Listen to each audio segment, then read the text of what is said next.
Hello, welcome to another Ask Your Mentor Anything Live. Welcome, Patrícia. Hello, guys. Let us know if you can hear us, watch as well. Let us know in the comments. How are you, Patrícia? How are the things I'm fine. In Portugal? Well, we are in lockdown still. Remember the last time we talked? Yeah. So we are in the still situation. Still the same situation. What about you in Greece? More or less the same here in Greece, more or less the same. We had extended the same situation over about COVID here in Greece. So it's still coming in. So let us know in the comments, where are you watching us from? And if you have any questions about today's topic, we would love to address and answer any questions that you might have. And also, if you have any specific case study of negative feedback that you have received, hello, Ileana. Okay, in Italy, they are in an extended lockdown as well. Sorry to hear that, but I don't know if this can make it better for you, Ileana. In Portugal and in Greece, we are more or less the same, so don't worry. It's a pandemic. Yeah, economy the same. Economy the same, yeah, definitely. Let's see. So we are all of us together. I have my coffee. This is my coffee hour. I have my water, but no, do you want to bring it? Go if you want to bring it. No, never mind. I was saying that this is my coffee hour. I used to go out with friends and colleagues on a Friday afternoon after the office hours, and now with the pandemic we cannot. So I have replaced somehow the coffee hour with colleagues from all over the world with a virtual coffee. We have you, Patrícia, is the third time that you join us, and we have Ileana, Dorota from Poland. Hello, Dorota. Thank you for joining us, ladies. Anyone from Portugal? Sorry? Anyone from Portugal? Yeah, let us know in the comments. Anyone from Portugal? Let's see. So we're broadcasting live in the Mentoring for Translators group as always, every Friday, more or less the same time, different topic, business-related topic to the translation industry. And at the same time, we're on YouTube, LinkedIn, and the Facebook public pages of mine. So welcome all. Let us know where you're watching us from. We want to know your questions. And if you have any specific case study you would like to share with us, so as to have practical advice on how to embrace it, solve it, if this is a problem of yours, about negative feedback. So today's topic, as you see, the title is Negative Feedback and How to Embrace It in a Healthy Way. This is a topic that Patrícia has extended background on that, because the first time we met Patrícia, you had returned from a conference in Italy, is that correct? That you had given a presentation on that specific topic. Yeah. Remember? And I remember that we were talking, we need to do a live, about this topic. And I think it's really, really important to cover it. And I've seen a lot of interest from people in our group. So why not? To find out how we can deal with that, and also to share our ideas. So also, those that you are watching us, let us know in the comments if you have more ideas you would like to exchange with us, and definitely make it a live discussion. This is the purpose. So exactly. Ask Your Mentor Anything Lives. This is why the title is Ask Your Mentor, because we want to make it a live discussion with you. And that was the main idea when I started out those lives. Patrícia, I think you're an honorable member of my guest. I think that you are the most common, you're the third time.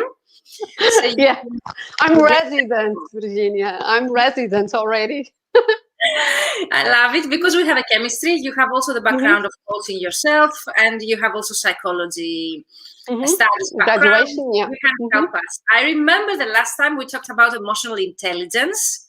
Do you remember our first topic was about how to deal with COVID and loneliness, or do you remember the first topic? What was it about? Was self-regulation.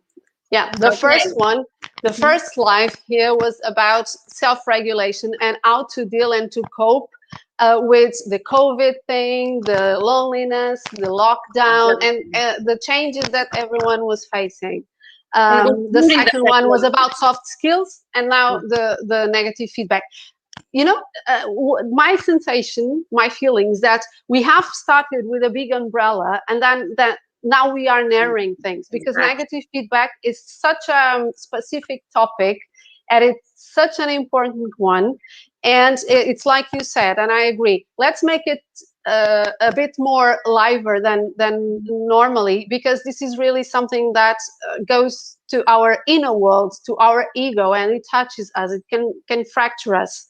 Negative feedback, it's it's something that can really harm in a big way. And more than ideas, like you said, me personally, and I think you agree with me, that it would be very, very good to bring situations, events, circumstances where you felt something, where you felt something. Not that it's much more important that you share with us what you felt, and not really, okay, the circumstance was here, I received an email saying that. No, more than that is how you felt and how you have dealt with it, and how much difficult was it, because if you are here listening to us, it's because it's difficult. It's not because, well, you overcome easily.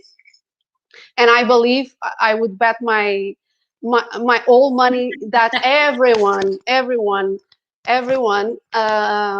feels it in a difficult way, but the defense mechanisms are different. That's the difference among. So before we get into our topic, hello, Analia from Argentina. I'm always very surprised from people watching us from all over the world. So Horita, Nicole, and Argentina, let us know where you are watching us from. And before we get into our topic, and I know that you're the third time, I want to mention that if you want to watch the previous lives with Patricia, you can find them, all of them, in the library of live videos in the Mentoring for Translators Facebook community, a free Facebook group. It will remain free forever, so don't worry.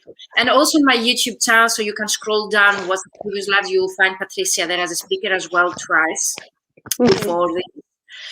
Before we get into our topic, a briefly introduction of yourself, so as those that they're watching for the first time, you might have an idea of your background, okay? And then we get into our topic, because I always want to talk about negative feedback. I find it hard also to deal myself. But my main problem, and you can help me with that, is the fact that I don't want to receive just negative feedback for the sake of negativity. I want constructive feedback. And this is my main problem all the time. That the feedback I cannot control, I cannot feel well when I receive it, is when I see that there is a basis of negativity, or people that they just want to say something mean, and you realize that objective, or there is not a constructive way of sharing that, so as for you to become better.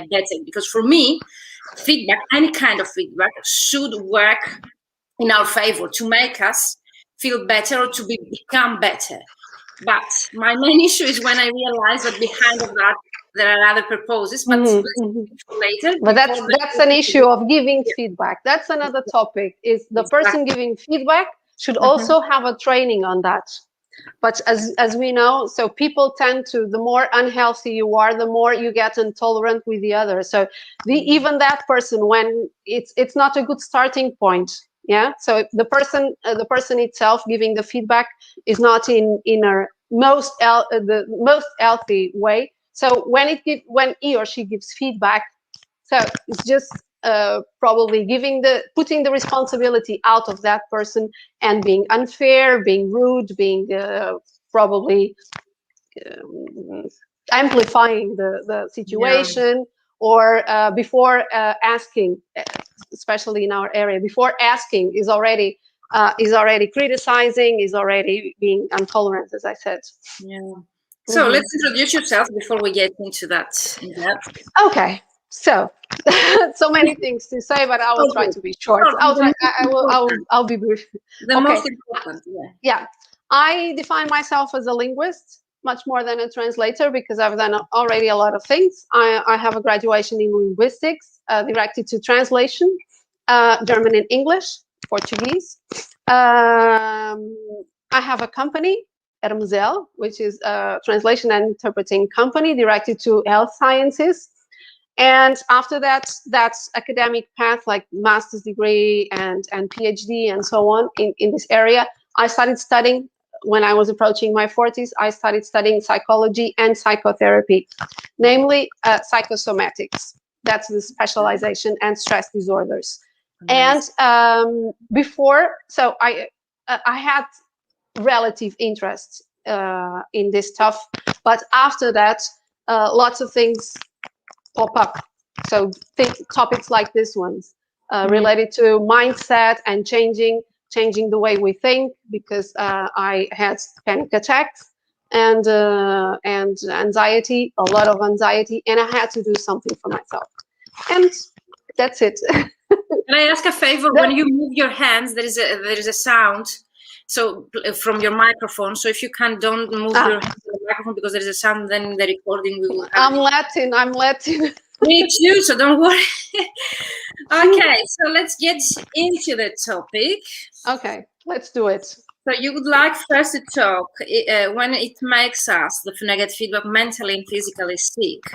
Okay, and how we recognize that at first point, and to connect with what I started telling you is actually when you realize that the fact that you cannot tolerate with the negative feedback is the truth that actually there is another purpose behind of that feedback, or is actually us that we cannot tolerate if it is connected to what I just mentioned before, because it's my perception that I see different purposes behind of this message and I cannot tolerate with that, or is a negative and not a constructive feedback, and how we can distinguish a constructive feedback that makes us better when with comparison to negative feedback. Okay, I know what you mean. Of course, that there are people and people. There are different people giving us feedback. Some are rude, some are nice, some are soft, some are hard. Okay, but the most basic psychology theory is that everything that we receive, it's us constructing.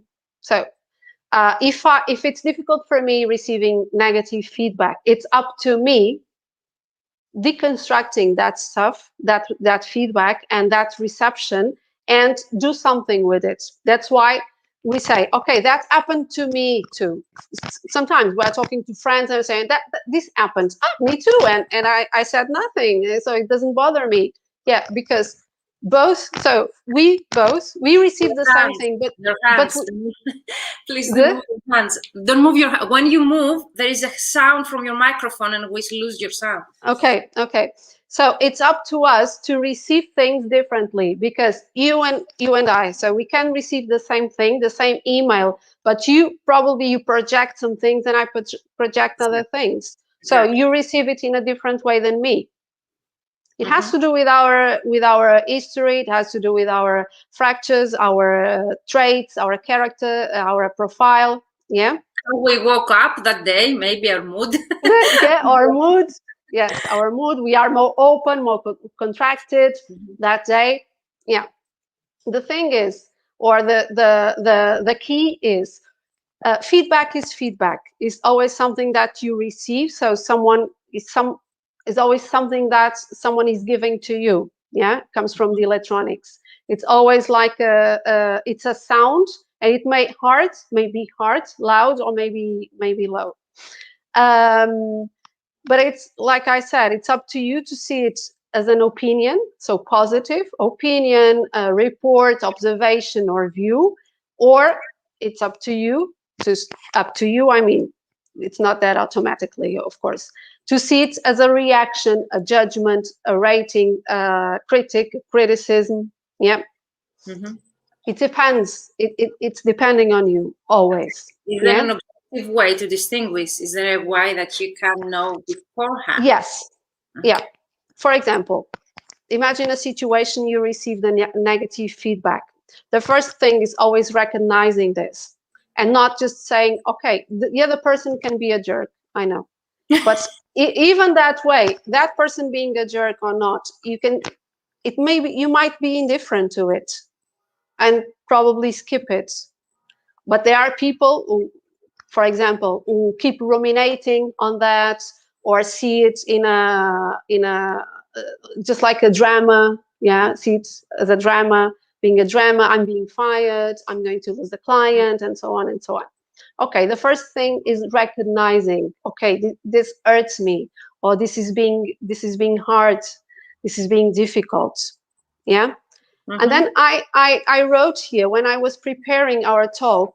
Yeah. I wrote here. But first I would like people to say something that or maybe you. Why do you think it is so difficult to receive negative feedback?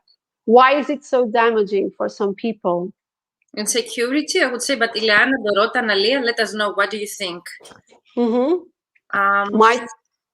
It might be insecurity, might be the fact that we cannot tolerate with judgment. The reason I told you, I believe sometimes there are other issues behind of that are not. Yeah, better. of course. Yeah.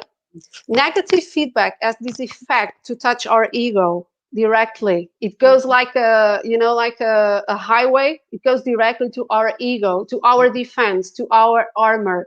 And when we receive that, it's like, okay, I have a hole here, like a hole, and something entered, and it's in the wound. Yeah, it's really damaging.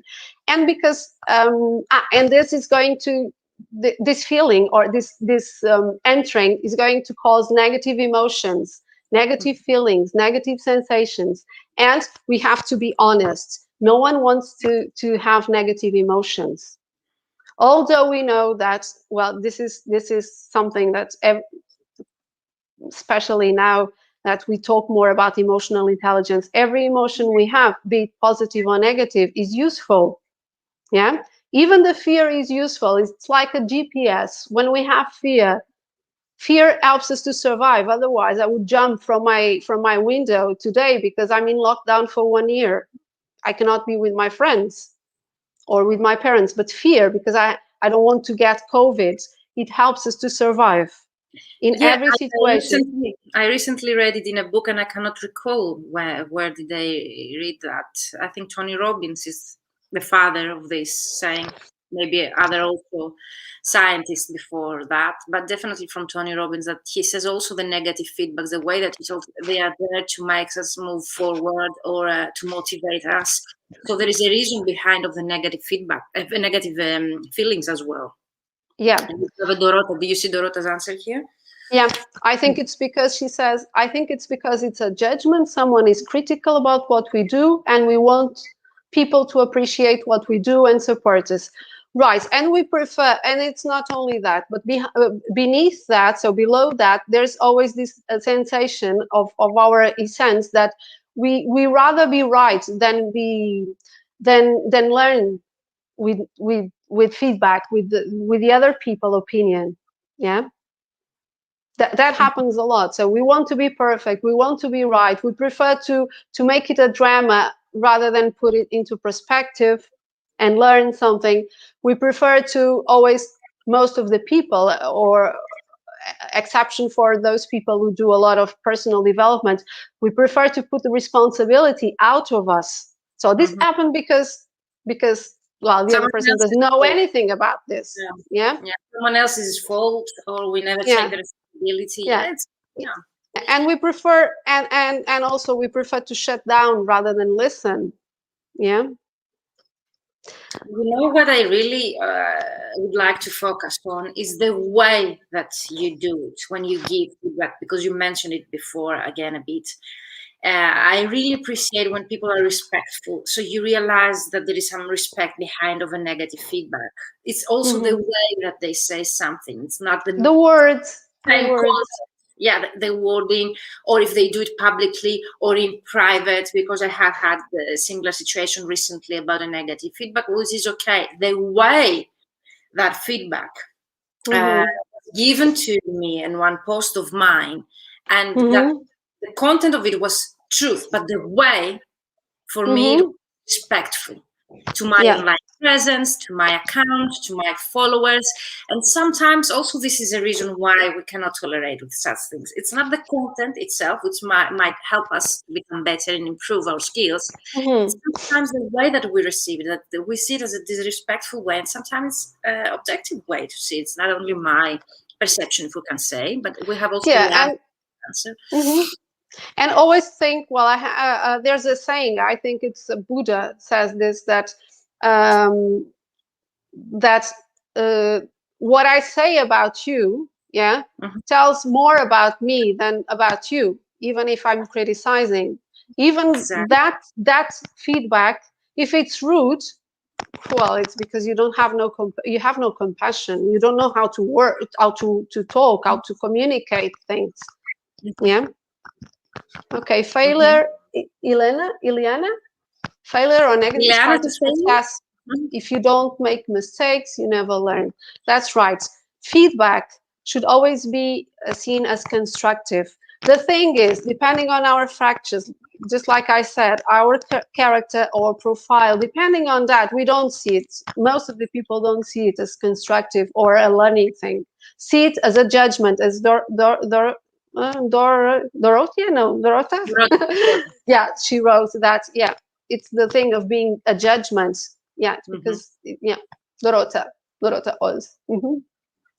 Yeah, and as I was telling you that when I was preparing our talk, I wrote the 13 Ds. So how people can cope, not cope facing with, it's our response, the possible responses we may have when we face this negative feedback. And probably you will resonate in this.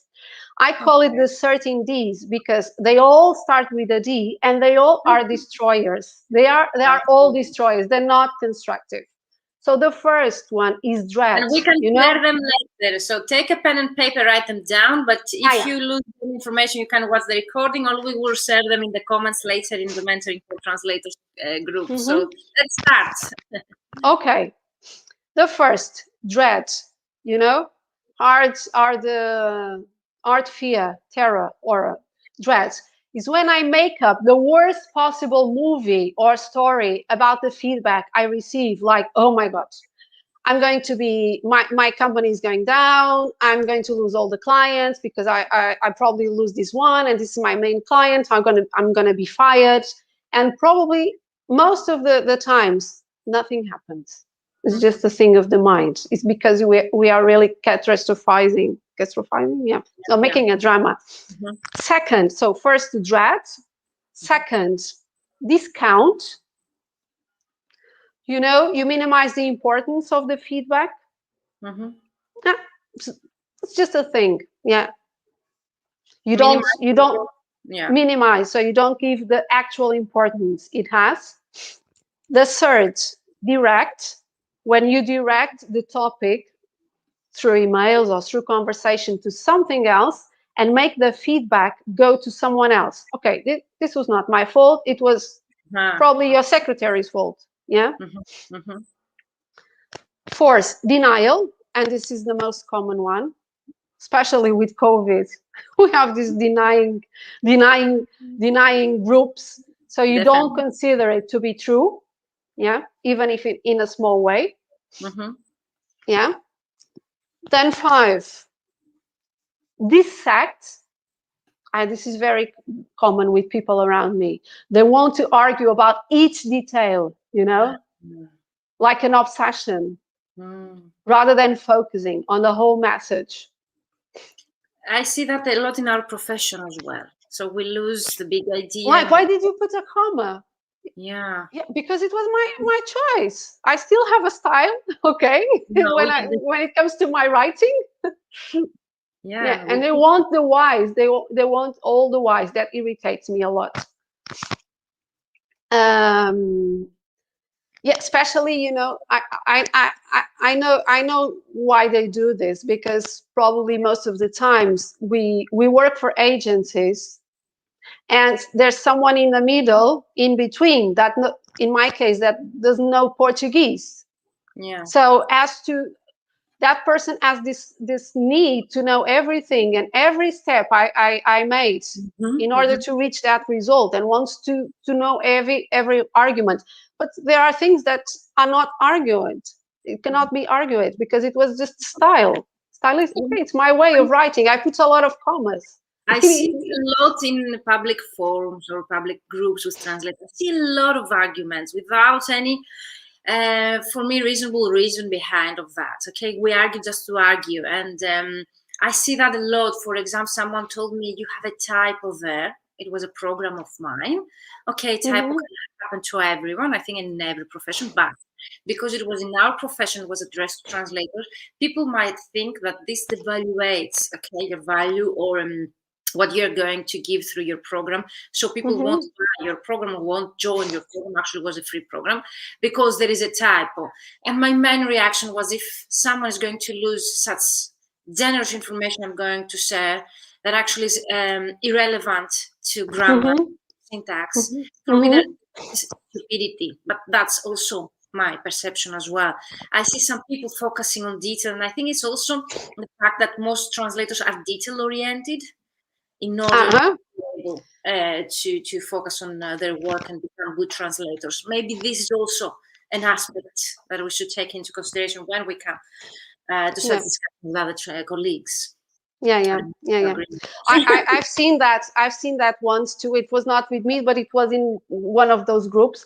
And a person, so a colleague of ours, she's of Portuguese, of English, and she wrote something which it was a response, a comment to a text, and there was a mistake. And someone said, well, this is really weird, because if you are a translator, you shouldn't be doing a mistake. But wait a moment, she doesn't translate into Portuguese. She translates into English only, because she was immigrant. So she's not very comfortable with Portuguese. But people just go to the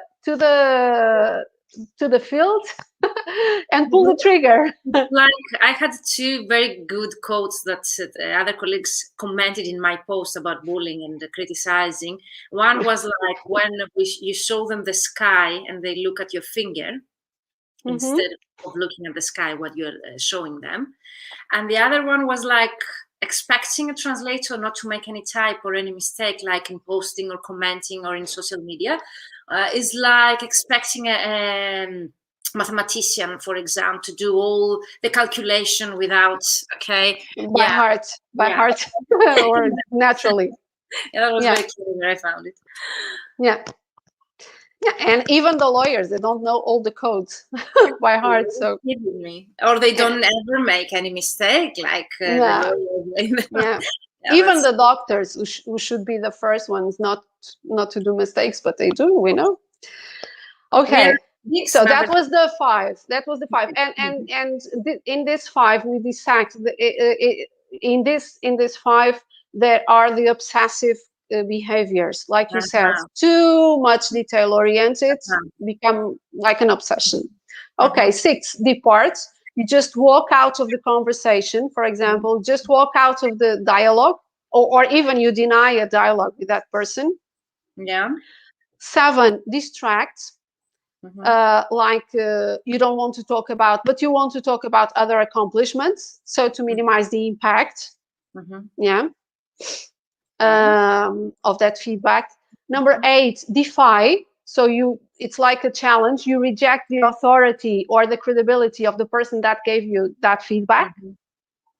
Like, who are you? Who are you to write these things? Okay, I work for 20 years. 20 plus years, so you are no one to tell me that. I do all of them. Okay, number 9, defend.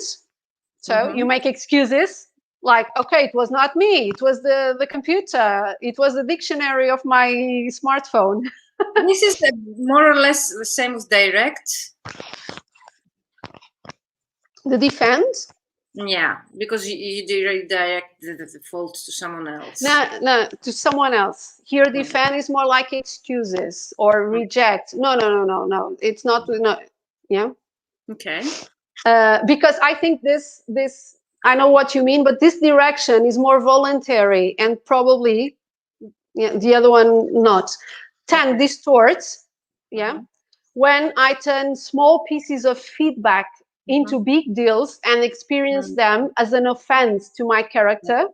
So it's just a small feedback, but no, I make it a drama and distort things. But it starts with small pieces. It was just a part of the text of the email that was just a little opinion. Then 11, dramatize. So I get really emotionally affected. Yeah.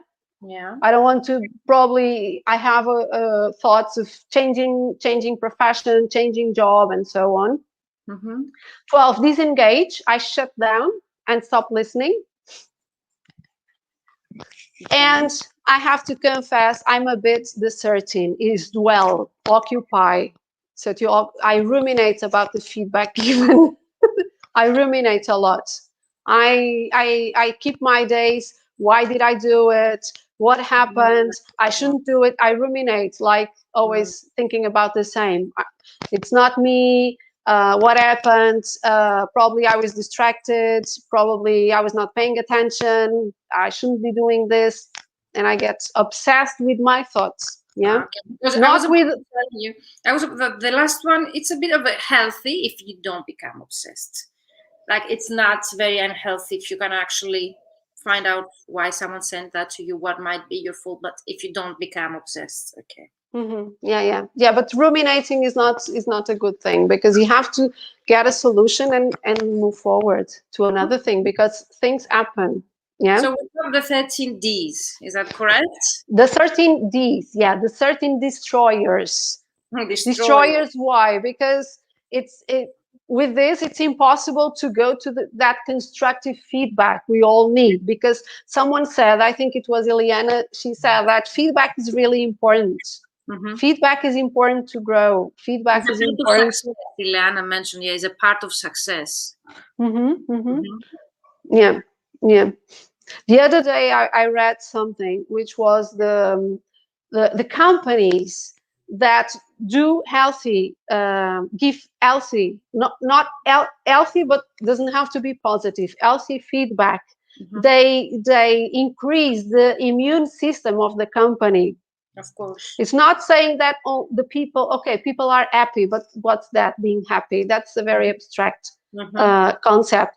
No, you increase the immune system of the company. Probably more retention, people retention. Yeah. Okay. Growing people, people mentally and psychologically healthy. So we've mentioned everything. So how we can find the middle ground is the next. How to deal with criticism and emotional level. Okay. So before we jump to that, I would like to hear from people. So what did they do when they received this negative feedback? First, what's their mechanism? What's your D?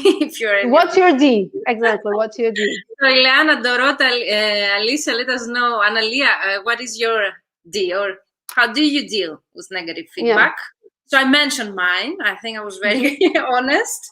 So when you were mentioning, I told you this is mine. And most of the times, I think they are a combination of these. So we're not like falling into one just category. I think like we usually, I find the dramatized, for example, that falls into many categories because it's a result of other reactions. Defend, I find it the very most common in my environment. And the defend and direct. But as I told you, mine is the denying. Really? And the fact that I also move forward. Okay, and what was that? The distract, maybe, or the default. Yeah. Let us know in the comments what's yours, and if you're watching the replay, definitely use the hashtag replay or tag Patrícia or myself to give you our feedback on that. We are already 40 minutes live. This is why I'm taking fast, because I would love to take some time in 1 hour. So let's go to before jumping in that. Let's continue, and if we see any comments, because there's a delay with the reaction of the audience, we will come back. Okay.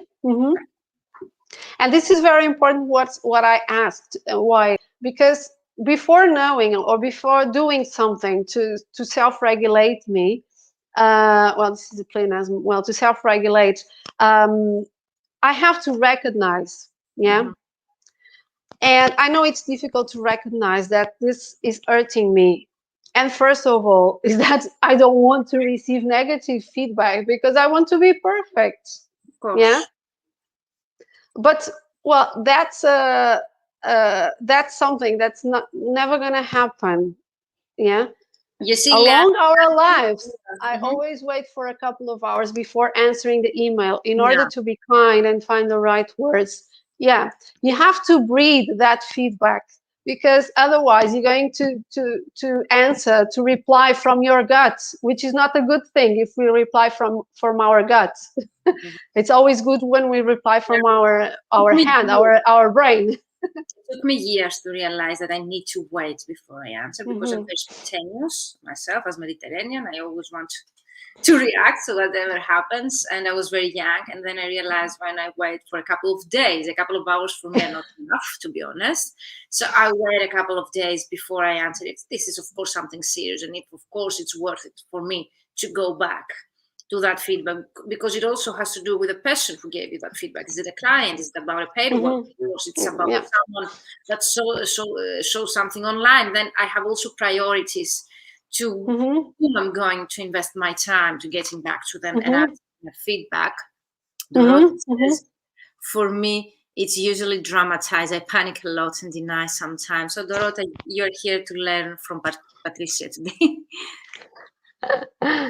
Ileana says that's exactly what I meant in Latin as well. So Ileana, you have in common all of us. We have many things. But Dorota is from? Dorota is from Poland. Oh, okay. She's not Latin. I'm sorry. Yeah, but she dramatizes as well, and she panics and she denies. Yeah. But it has to do with culture. It's a cultural thing too, from our blood. Latins have this this impulse of replying right away, because we are more gut. Poland is more brain, but anyway, panic comes the same way. Yeah, they're emotional as well. People, they're human, so Okay, so the first thing is to recognize our response and give it a name. So it can be the D, one of the Ds, two of the Ds, three of the Ds, but recognize, because with no recognition, we cannot change anything. Okay. It's in, even to my patients, I say that if you don't recognize your faults, your responses, your weak points, your weaknesses, there's no way to change, because no one is going to be doing that for you. Okay. It is a nature. Narendra, I think, is from it's from India, if I'm not mistaken. Okay. Okay. So first of all, we recognize. I think in any kind of problem, this should be the first step. So recognize. Okay. Yeah, recognize and give it a name. And how do you recognize? Please try to make this exercise, this practice, that every time you recognize, okay, now I'm dramatizing. Patricia, you're already dramatizing, and just be playful. Just make it, give it, or inject a bit of humor in that. Yeah. Don't take it that seriously. Yeah. Yeah, but recognize it, Patricia. You're already doing that. You're already ruminating. Just stop. Yeah. It was a mistake. Something happened. It was not very, very nice, but things happen, and nothing. And always think, this is my mantra. Get a mantra for yourself. A mantra. Yeah, which is, and we were talking about our colleague from India. Get a mantra, and this is my mantra is, nothing is personal. Nothing is personal. It's like I told you a few minutes ago. So when you receive a critic, you know more about the person giving that feedback than about you. Yeah. Tomorrow is going to be another day, is mine, or nothing lasts forever. Another would be. Yeah, I have that too. Is that nothing lasts forever? Nothing good lasts forever. Nothing bad lasts forever. What practically really helps me to recognize that, because sometimes I don't know if I dramatize or not. I always share with someone I respect, okay? And I try to tell the story in an objective way, so as to have the feedback of that friend, family member who is there next to me, so as to know, by sharing that story, also you hear the story yourself and you realize if it's that important or not. Then by sharing the story, you realize, okay, now I'm sharing the story, it's not that of importance, like I'm sharing the story. But also you get the feedback from that person that's outside of the occasion, if we can say, to tell you if it's that dramatic or not, if it's that important or not. I don't know if you suggest that's a solution. Yeah, but yeah, and it's important to choose well that person. So don't be sharing a story and then you're going to hear another negative feedback, like well, you shouldn't have done that, Virginia. Yeah, definitely. Then you go to the next one. I try to have several. Yeah. Okay, so let's continue. So first of all, you mentioned recognize, give it a name, have a mantra. Yeah, give it a name, get a mantra. I said mine is nothing is personal. Yeah, because when you receive, that person is already projecting something on you. Being intolerant is already a projection. And make a dialogue with yourself to change your biochemistry and to get a highway to your internal pharmacy. Yeah. And every time you think, well, Patricia, you are being an idiot again. You are such a loser. Why this negative feedback? Don't talk to yourself that way. What I tell to my mentees, you need to talk to yourself in a kind way, because the words that you use, even the words that they create and shape your actions afterwards. Yeah, replace that. Okay, it happened. Nothing lasts forever. Tomorrow is another day. I'm always learning. And even that person being a jerk, there's always something we can learn from jerks. Okay. Yeah. To avoid them. Or to recognize them beforehand and go continue. Yeah. Or probably, Virginia, I don't know, but if that person, if that client, because we're talking about our profession, if that client talks to you this way, it's because it's not a good client for you. You don't want to relate to that person or to that client. Probably this is going to be a toxic business relationship. Toxic business relationship. It's also a reason why when we do the exercise of target market, to identify your ideal client and target market should be a way that you enjoy the collaboration. I always tell them, write down people and the clients that you really enjoy working with. And by enjoying, it's not only the fact that they accept your rate, it's the fact that you really enjoy the package. And the package. They are kind to you, they reply on time, they give you constructive feedback. Those are things that have very good cooperation that we should take into consideration the next time we're going to prospect new clients. In fact, the values of that client, not only your values, but if they touch their values touch yours. Yeah. And Patricia, are we at the third step right now? We are writing down action steps to prevent it? Yes. Yeah, find the middle ground, and we join 2 and 3. So find this middle ground. This is the middle ground. How do we find the middle ground? Recognition of the response. Okay, I mean this again. Okay, how to change? Make a new dialogue with yourself. Get a mantra. Yeah. Always think, okay, this is, if you think, this is the end of my company, this is the end of me, this is the end of my translation projects. Well, maybe it's a fresh start. Maybe this client is not for you. Think, okay, maybe this is something. Well, I don't like to use the word universe. Normally I say the world, but probably this is a GPS for our database of clients. This client is to take out, to remove. This is the end of story, and probably if I take this one, I get more time to another one. Yeah. And always think that things happen, and when we remove, it's like we have a glass full of water. If we have our glass full of water, which is really, really full, there's no time to fill with more clients and better ones. If we insist in this, and maybe this is just a signal, okay, this guy or this PM or whatever, don't take too serious when I say PM, but this is not for me. I don't want to relate with this kind of people. Okay, and build like a sandwich feedback of feedback. Sorry. How? For every negative feedback, think about 5 positive feedbacks you have already received. I do but I was like at this last stage to mention that, because we mentioned actionable steps to take and positive ways to deal with negative feedback.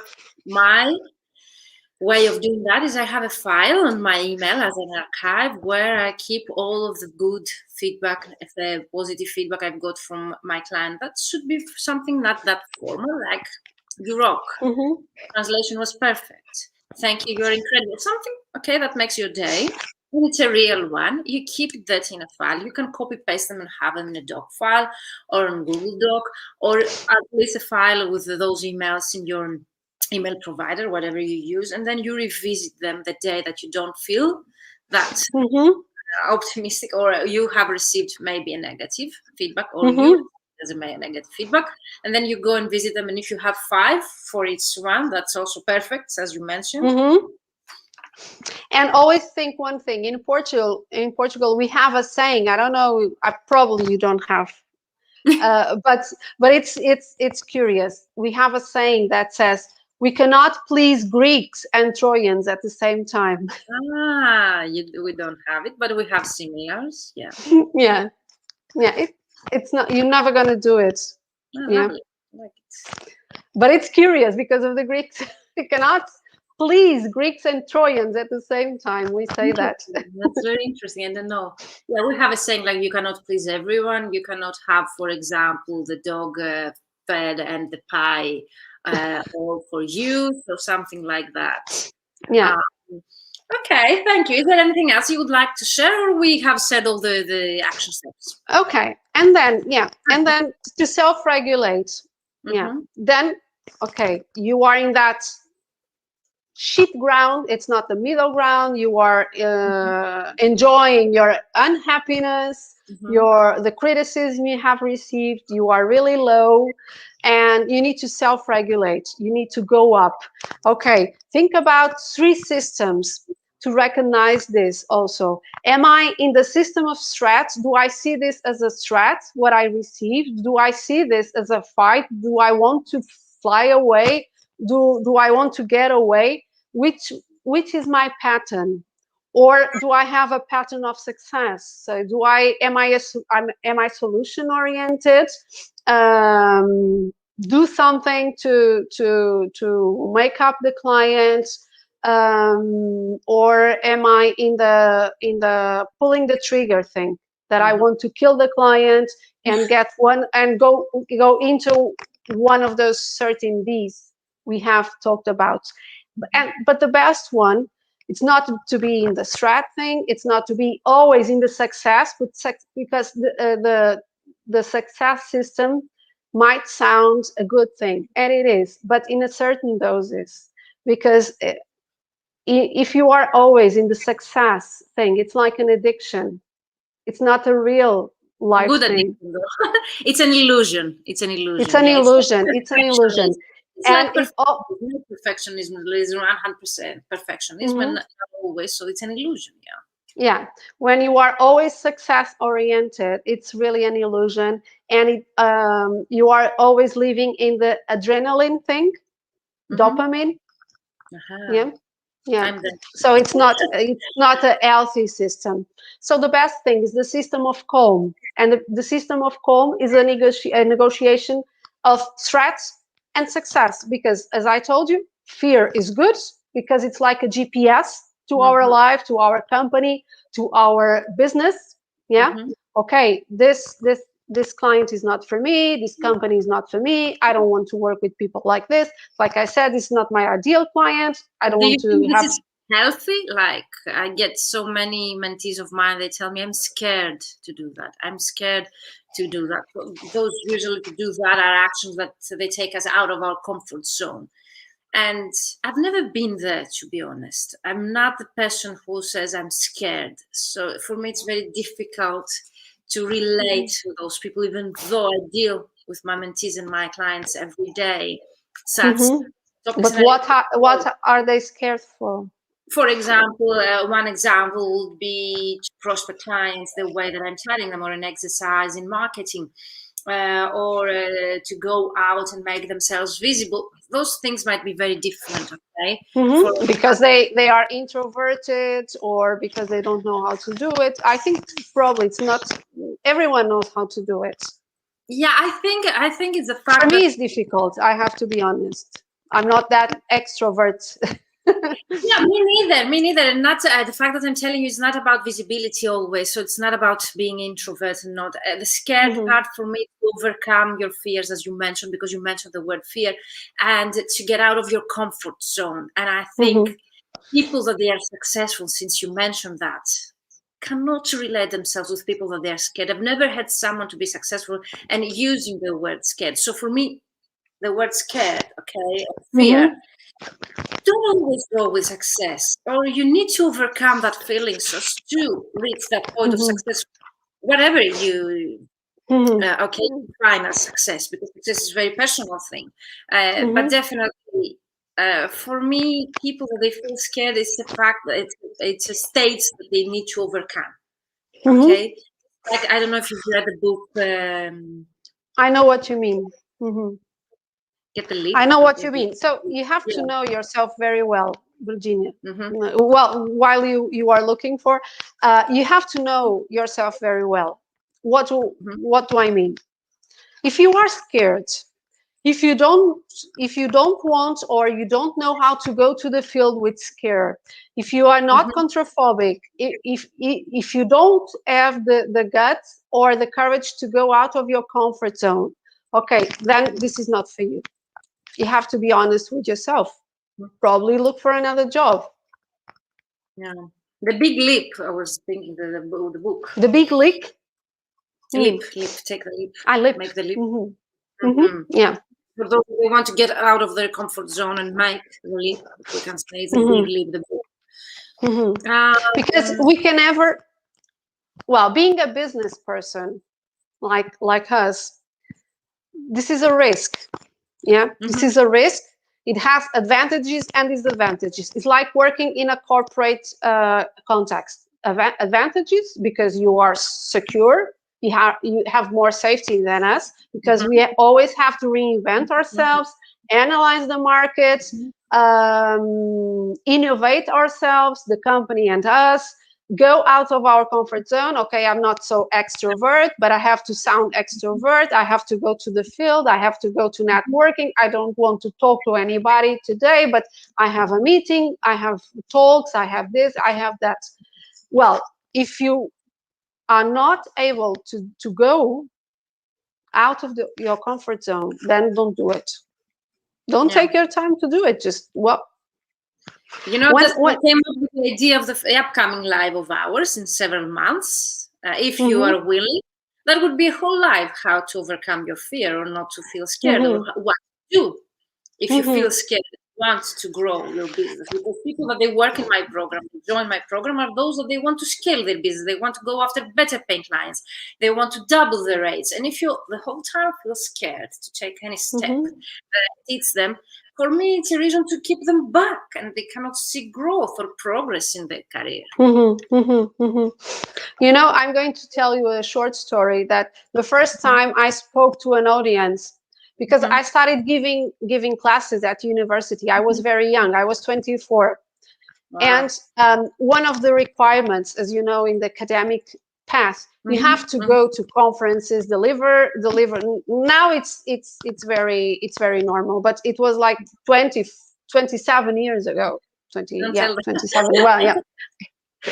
Well, and the first time I had all my colleagues and from other areas at the university looking at me, and it was like I was so nervous, like I cannot do it.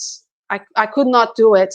And my thought was, and it's always like this, even today I get nervous. I don't know why I get nervous. It's not like big nervous, but it's a small nervous. But 27 years ago, I was really, really shaking. Like I cannot talk. I was drying. My throat was drying.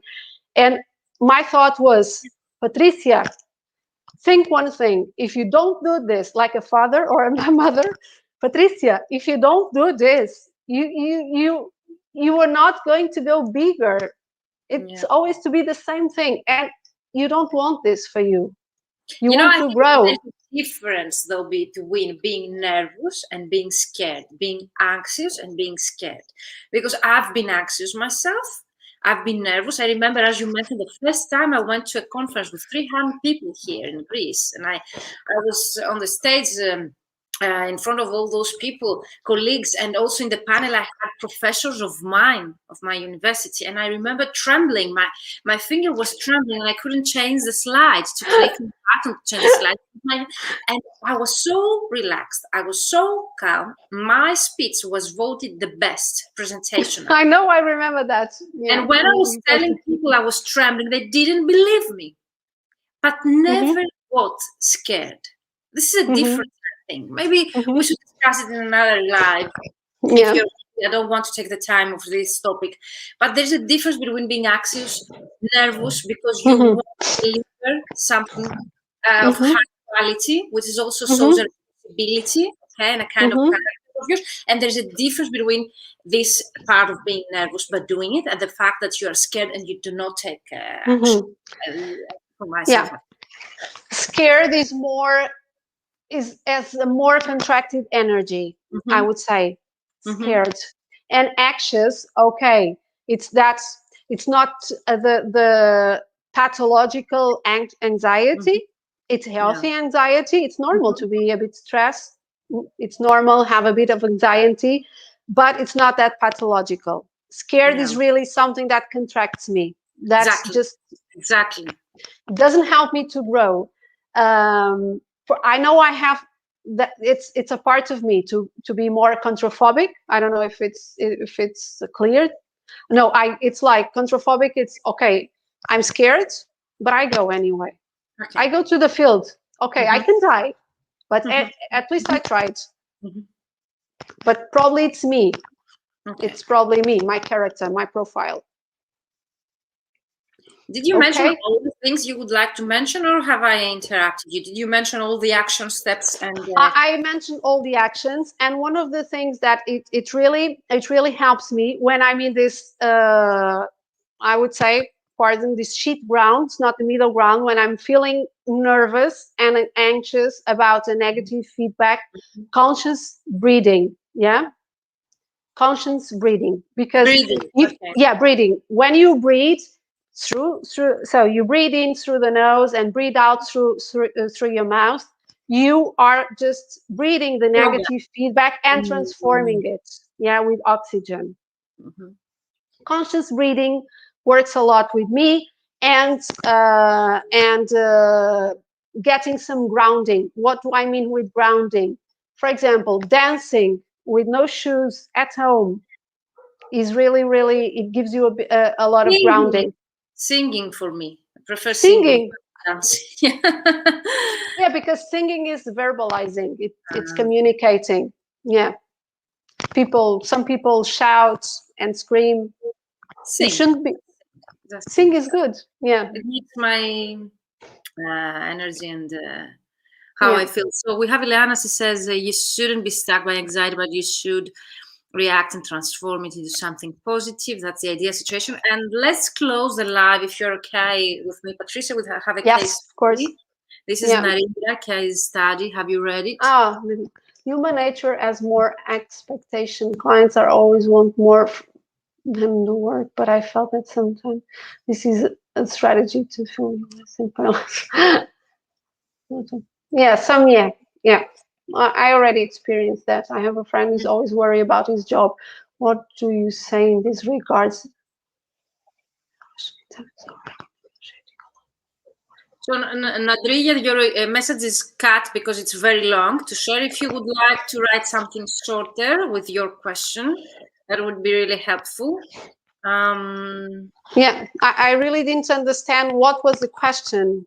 Yeah, because it's not the text, it's on LinkedIn. So, Nadria, if you would like to write just your question in another post so as for us to be able to see your comment. And we have Analia from Argentina.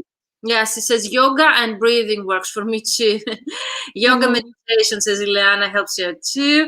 And Patricia is not a yoga instructor. She has a psychology background studies. So, but I do yoga. I practice yoga too. That's a combination of your both. Because yoga helps us a lot to go to the body and not being stuck in our mind. It helps me a lot because I ruminate about things. So. Okay, so the question from Nadria is like, what do you say in this regard about that colleague? who always worry about his job. So for someone in general who would worry the whole time. Well, probably worries a lot because he's in the fear energy. About your performance as a translator, about the fact that the rates are going lower and lower, the mark negative strategy of the HR, because HR and the PMs, they always negotiate a lot with your work, and the rates are very low, and how we should deal with that, if I understand it. Yeah.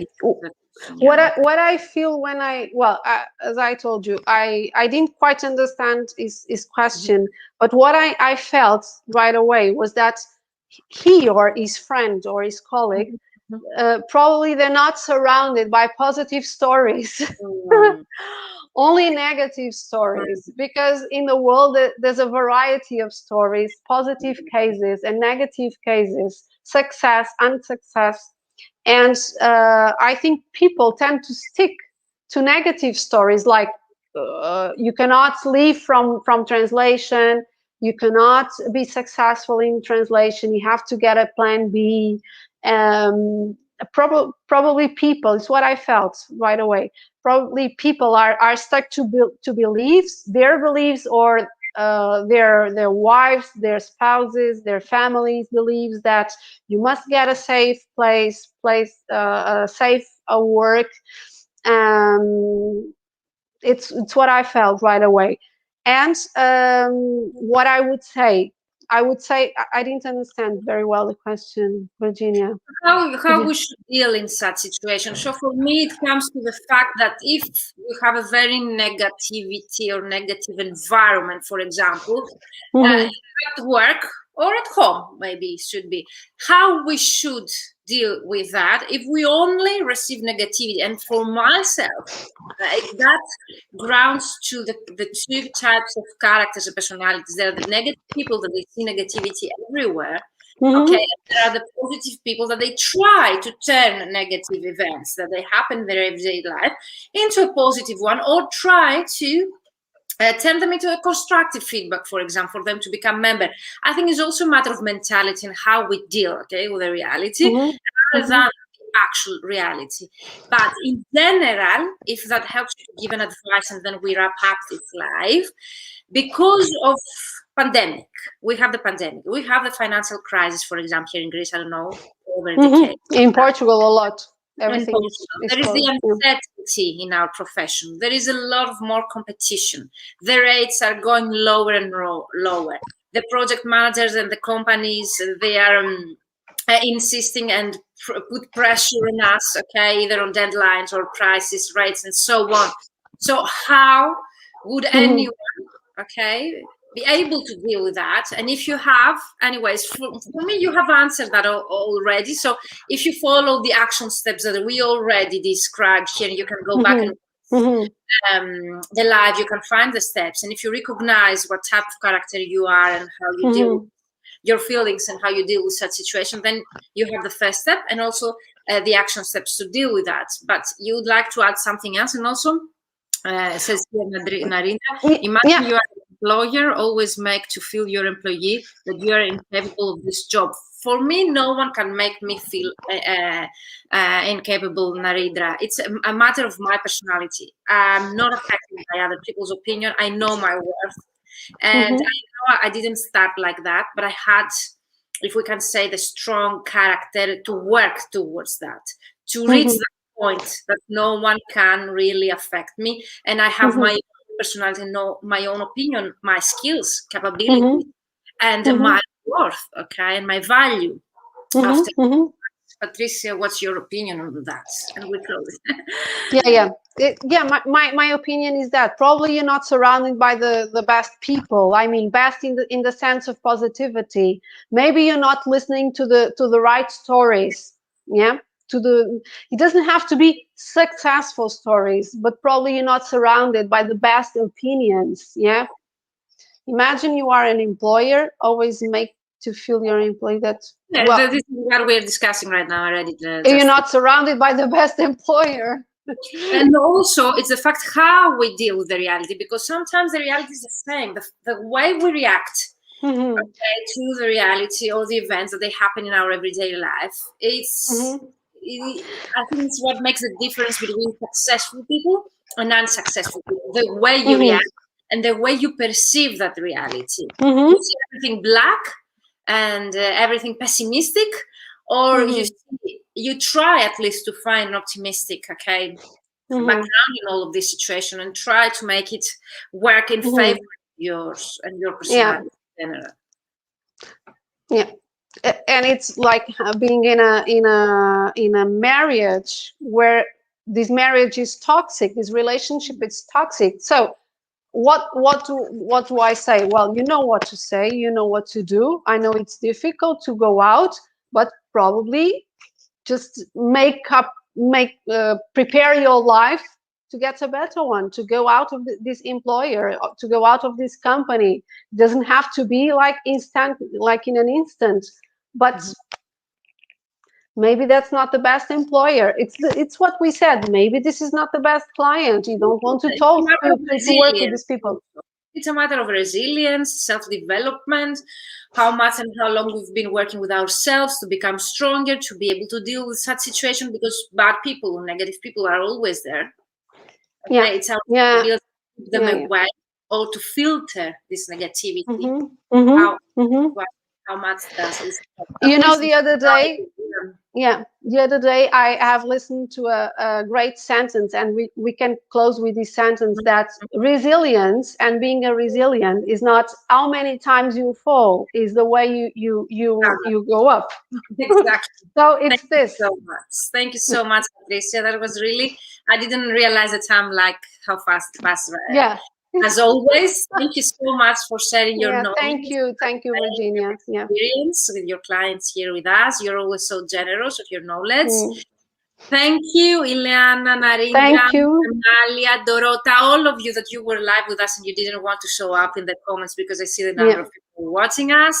And stay tuned for another live. You're welcome, Dorota. Narendra says right, so he agrees with us.